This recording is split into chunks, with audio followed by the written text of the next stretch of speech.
ஒரு மொழி ஒரு மாநிலத்தில் திணிக்கப்படுகிறது என்றால் அந்த மொழி பேசப்படுகின்ற மொழி அழிந்து விடுமோ என்ற ஒரு பயம் அந்த மக்களுக்கு இருக்கத்தான் செய்யும். உலகத்திலேயே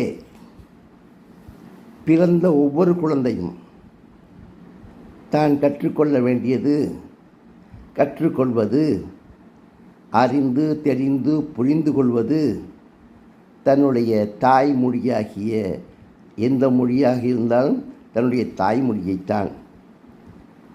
தாய்மொழியிலே சிறந்து விளங்குகின்றவர்கள்தான் நிச்சயமாக அறிவுமிக்கவர்களாக, எதையும் ஆழ்ந்து சிந்திக்கக்கூடியவர்களாக, நுண்ணிய அறிவு படைத்தவர்களாக இருக்க முடியும்.